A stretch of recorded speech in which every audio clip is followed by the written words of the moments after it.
ओम नमः शिवाय। जय माता दी। आप सभी का हमारे YouTube चैनल पर हार्दिक स्वागत है। आज ज्येष्ठ मास के कृष्ण पक्ष की अमावस्या तिथि है। आज के दिन सुहागिन महिलाएं वट सावित्री का व्रत रखती हैं। इस व्रत में सत्यवान, सावित्री और यमराज जी की पूजा की जाती है।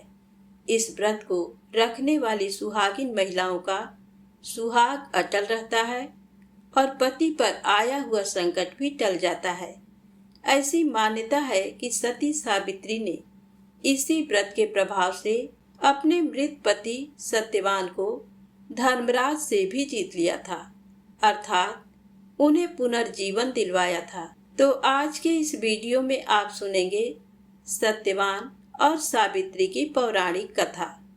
आप सभी बहनों को वट सावित्री व्रत की ढेर सारी शुभकामनाएं।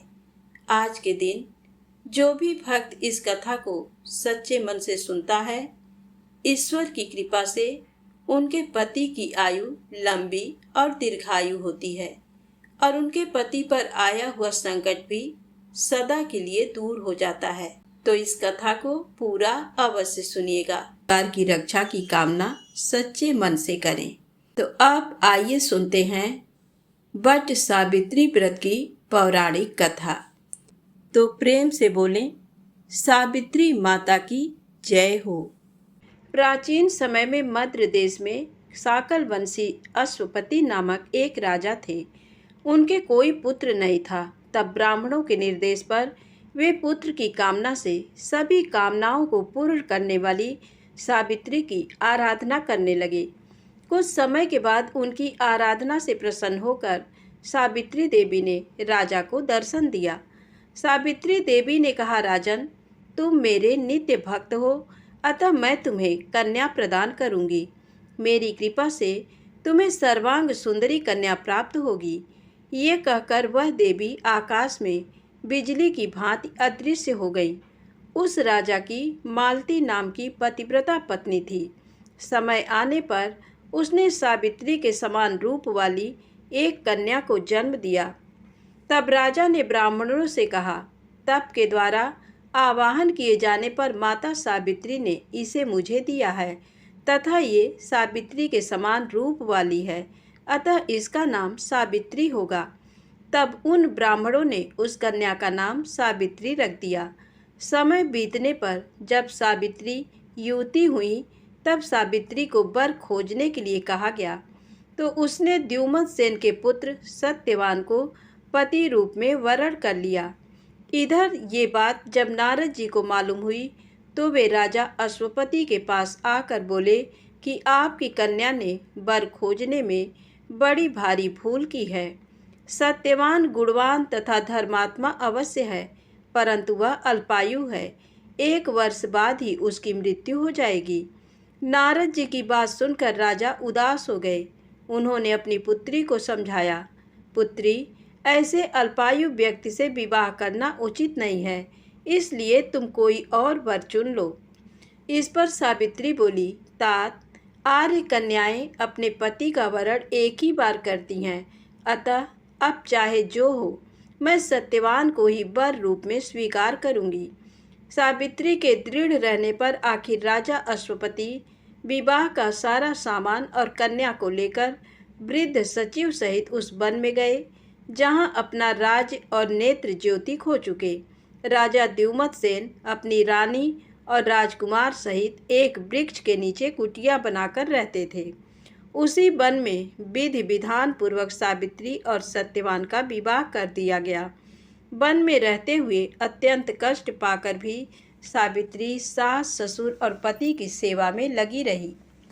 नारद जी के कथनानुसार पति के मरण काल का समय पास आया तो धर्मपरायणा सावित्री ने ससुर से आज्ञा लेकर त्रिरात्र व्रत का अनुष्ठान किया। चौथा दिन आने पर जब सत्यवान ने लकड़ी, फूल और फल लाने के लिए जंगल की ओर प्रस्थान किया, तब सावित्री भी सास ससुर से आज्ञा लेकर दुखी मन से पति के साथ उस भयंकर जंगल में गई। नारद जी के वचनों का ध्यान करके मन में भीषण कष्ट रहने पर भी उसने अपने इस भय को पति के सामने उजागर नहीं होने दिया। पति का मन बहलाने के लिए वह झूठ मूठ उस वन के वृक्षों और पशु पक्षियों के बारे में पूछताछ करती रही। सूरवीर सत्यवान उस भयंकर वन में विशाल वृक्षों, पक्षियों एवं पशुओं के दल को दिखला दिखलाकर थकी हुई एवं कमल के समान विशाल नेत्रों वाली राजकुमारी सावित्री को आश्वासन देता रहा। इस प्रकार से कुछ समय बीतने पर सत्यवान ने कहा, सावित्री, मैं फलों को एकत्र कर चुका और तुम फूलों को एकत्र कर चुकी, लेकिन अभी ईंधन के लिए लकड़ी का कोई प्रबंध नहीं हुआ। अतः तुम इस वट वृक्ष की छाया में बैठकर क्षण भर प्रतीक्षा करते हुए विश्राम करो। सावित्री बोली, कांत, जैसा आप कहेंगे मैं वैसा ही करूँगी, लेकिन आप मेरे आँखों के सामने से दूर ना जाएं, क्योंकि मैं इस घने जंगल में डर रही हूँ। सावित्री के ऐसा कहने पर सत्यवान उसके सामने ही कुछ दूरी पर लकड़ी काटने लगे। लकड़ी काटते हुए सत्यवान के सिर में पीड़ा उत्पन्न हुई। तब वे पीड़ा से व्याकुल होकर पत्नी के पास आकर बोले, सावित्री, इस परिश्रम से मेरे सिर में बहुत पीड़ा हो रही है। ऐसा प्रतीत हो रहा है कि मैं अंधकार में प्रविष्ट हो रहा हूँ। इस समय मैं तुम्हारी गोद में सिर रखकर सोना चाहता हूँ। सावित्री से ऐसा कहकर सत्यवान उसकी गोद में सिर रखकर सो गए। जब सत्यवान सो गए तब राजपुत्री सावित्री ने उस स्थान पर स्वयं धर्मराज को आए देखा, जो नीले कमल के समान श्याम वर्ण से सुशोभित और पीतांबर धारण किए हुए थे। उनके पीछे मृत्यु सहित काल भी था। धर्मराज ने उस स्थान पर पहुंचकर उस समय सत्यवान के शरीर से अंगूठे के परिमाण वाले पुरुष को पास में बांधकर अपने अधीन किया और उसे खींचकर शीघ्रतापूर्वक दक्षिण दिशा की ओर प्रस्थान किया। पति को प्राण रहित देखकर सावित्री जाते हुए धर्मराज के पीछे पीछे चली और कांपते हुए हृदय से अपने दोनों हाथ जोड़कर बोली, माता की भक्ति से इस लोक, पिता की भक्ति से मध्यम लोक और गुरु की भक्ति से ब्रह्मलोक की प्राप्ति होती है। जो इन तीनों का आदर करता है उसने मानो सभी धर्मों का पालन कर लिया, तथा जिसने इन तीनों का आदर नहीं किया उसके किए हुए समस्त पुण्य कार्य निष्फल हो जाते हैं। पुरुष के सारे कर्म माता, पिता और गुरु इन्हीं तीनों में समाप्त हो जाते हैं। यमराज ने कहा, सावित्री, तुम हमसे जिस कामना को पूर्ण कराने के लिए आ रही हो उस कामना को छोड़ दो और शीघ्र लौट जाओ। सचमुच संसार में माता पिता और गुरु की सेवा से बढ़कर कोई अन्य धर्म नहीं है। तुम्हारा पति गुरुजनों की पूजा में निष्ठा रखने वाला है, पर तुम्हारा इस प्रकार से मेरे पीछे आना मेरे काम में बाधा डाल रहा है, अतः तुम लौट जाओ। सावित्री बोली, स्त्रियों का पति ही देवता है, पति ही उसको शरण देने वाला है, इसलिए साध्वी स्त्रियों को अपने पति का अनुगमन करना चाहिए। पिता, भाई तथा पुत्र परिमित संपत्ति देने वाले हैं, किंतु पति अपरिमित संपत्ति का दाता है। भला ऐसे पति की कौन स्त्री पूजा नहीं करेगी। सुरोत्तम, आप मेरे पति को जहाँ ले जा रहे हैं वहीं मुझे भी ले चलिए, अन्यथा मैं अपने प्राण त्याग दूंगी। यमराज ने कहा, पतिव्रते, मैं तुम पर प्रसन्न हूँ, अतः सत्यवान के प्राणों को छोड़कर कोई भी वरदान मांग लो, देर मत करो। सावित्री बोली, धर्मज्ञ, जो राज्य से च्युत हो गए हैं तथा जिनकी आँखों की ज्योति चली गई है, ऐसे मेरे महात्मा ससुर को राज्य तथा नेत्र ज्योति प्रदान कीजिए। यमराज ने कहा, भद्रे, तुम्हारी ये सब अभिलाषा पूर्ण होगी। तुम बहुत दूर तक चली आई हो, तुम्हारे मेरे पीछे चलने से मेरे काम में विघ्न पड़ेगा और तुम्हें भी थकावट होगी, अतः अब तुम लौट जाओ।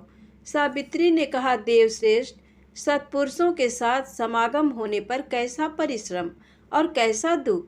विष, अग्नि, सर्प तथा शस्त्र से लोगों को उतना भय नहीं होता जितना दुष्टों से होता है।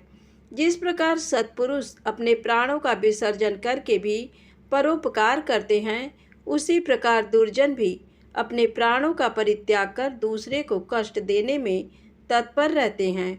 ये जगत सत्पुरुषों द्वारा धारण किया जाता है तथा आप उन सत्पुरुषों के अग्रणी हैं। इसलिए देव, आपके पीछे चलते हुए मुझे कुछ भी क्लेश नहीं है। यमराज बोले, विशालाक्षी, तुम्हारे इन धर्म युक्त वचनों से मैं प्रसन्न हूँ, अतः सत्यवान के प्राणों के अतिरिक्त दूसरा वर मांग लो, देर ना करो। सावित्री ने कहा, प्रभु, मैं 100 सहोदर भाइयों की अभिलाषिणी हूँ। मेरे पिता पुत्रहीन हैं, अतः वे पुत्र लाभ से प्रसन्न हूँ। ये सुनकर यमराज ने सावित्री से कहा, सावित्री, तुम जैसे आई हो वैसे ही लौट जाओ तथा अपने पति के अंतिम क्रिया की व्यवस्था करो। अब ये दूसरे लोक में चला गया है, अतः तुम इसके पीछे नहीं चल सकती। चूँकि तुम पतिव्रता हो, इसलिए 2 घड़ी तक और मेरे साथ चल सकती हो। भद्रे, सत्यवान ने गुरुजनों की सेवा करके महान पुण्य अर्जित किया है, अतः मैं स्वयं इसे ले जा रहा हूँ। सुंदरी, विद्वान पुरुष को माता पिता और गुरु की सेवा में सदैव तत्पर रहना चाहिए और उनका कभी भी अपमान नहीं करना चाहिए। मनुष्य के जन्म के समय माता और पिता जो कष्ट सहन करते हैं, उसका बदला सैकड़ों वर्षों में भी नहीं चुकाया जा सकता। अतः मनुष्य को माता पिता तथा गुरु का सर्वदा प्रिय कार्य करना चाहिए, क्योंकि इन तीनों के संतुष्ट होने पर सभी तपस्याएं संपन्न हो जाती हैं। भद्रे, तुम्हारे द्वारा कही हुई सभी बातें पूर्ण होंगी। तुम्हारा काम पूरा हो गया, अब तुम लौट जाओ। तुम्हारा इस प्रकार से मेरे पीछे आने से मेरे कार्य में विघ्न पड़ता है और तुम्हें भी कष्ट हो रहा है, इसलिए मैं तुमसे ऐसा कह रहा हूँ। सावित्री ने कहा, देवश्रेष्ठ, धर्मोपार्जन के कार्य में कैसी ग्लानि और कैसा कष्ट। देव, ज्ञानी व्यक्ति को सर्वदा धर्मोपार्जन करना चाहिए, क्योंकि उसका लाभ सभी लाभों से विशेष महत्वपूर्ण है। प्राणी जहाँ कहाँ भी जाए, पीछे अकेले धर्म ही जाता है। मित्र एवं भाई बंधु कोई साथ नहीं देता। इस संसार में और स्वर्ग में मनुष्य जितने भी प्रकार के उत्तम वस्तुओं और भोगों को प्राप्त करता है, वह उनके पुण्य कर्मों का ही फल होता है।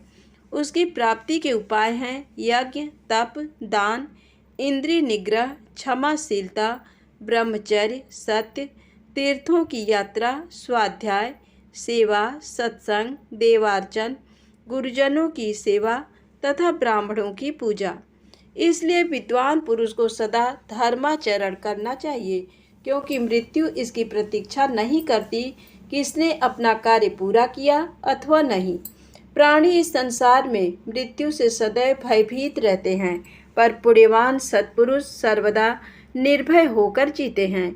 यमराज बोले, विशालाक्षी, तुम्हारी इन धर्मयुक्त बातों से मैं विशेष संतुष्ट हूँ, अतः तुम सत्यवान के प्राणों के अतिरिक्त अन्य वर मांग लो, देर मत करो। सावित्री ने कहा, देव, मैं सत्यवान के 100 पुत्रों की माँ बनना चाहती हूँ, क्योंकि लोकों में पुत्रहीन की सद्गति नहीं होती। यमराज बोले, भद्रे, अब तुम शेष अभिष्ट कामना को छोड़कर लौट जाओ, तुम्हारी ये याचना भी सफल होगी। सावित्री ने कहा, धर्म अधर्म के विधान को भली भांति जानने वाले देव, आप ही जगत के स्वामी हैं। चूँकि आप कर्मों के अनुरूप प्रजाओं का नियमन करते हैं, इसलिए यम नाम से पुकारे जाते हैं। प्रभो, चूँकि आप धर्म पूर्वक सारी प्रजा को आनंदित करते हैं, इसलिए लोग आपको धर्मराज नाम से पुकारते हैं। लोग मरने पर अपने सत असत दोनों प्रकार के कर्मों को आगे रखकर आपके समीप जाते हैं, इसलिए आप मृत्यु कहलाते हैं। आप सभी प्राणियों के क्षण, कला आदि से समय की गणना करते रहते हैं, इसलिए तत्वदर्शी लोग आपको काल नाम से पुकारते हैं। देवताओं में श्रेष्ठ, अपनी शरण में आई हुई मुझ दुखिया की रक्षा कीजिए। इस राजपुत्र के माता पिता भी दुखी हैं। यमराज बोले, धर्मज्ञ, तुम्हारी स्तुति तथा भक्ति से संतुष्ट होकर मैंने तुम्हारे पति सत्यवान को मुक्त कर दिया है। अब तुम सफल मनोरथ होकर लौट जाओ। ये सत्यवान तुम्हारे साथ 500 वर्षों तक राज्य सुख भोग कर अंतकाल में स्वर्ग लोक जाएगा। सत्यवान तुम्हारे गर्भ से 100 पुत्रों को भी उत्पन्न करेगा। वे सबके सब देवताओं के समान तेजस्वी और क्षत्रिय राजा होंगे। इतना कहकर यमराज सत्यवान को छोड़कर काल तथा मृत्यु के साथ वहीं अदृश्य हो गए। इसके बाद पतिव्रता सावित्री वहां से जिस मार्ग से गई थी उसी मार्ग से लौटकर उस स्थान पर आई जहां सत्यवान का मृत शरीर पड़ा हुआ था। तब सावित्री पति के नज़दीक जाकर उसके सिर को अपनी गोद में रखकर पहले की तरह बैठ गई। उस समय सूर्य अस्ताचल को जा रहे थे। थोड़ी देर में सत्यवान ने अपनी आंखें खोली और उठकर बैठ गया। सत्यवान ने सावित्री से कहा, वह पुरुष कहाँ चला गया जो मुझे खींच कर लिए जा रहा था? यहाँ सोते हुए मेरा पूरा दिन बीत गया।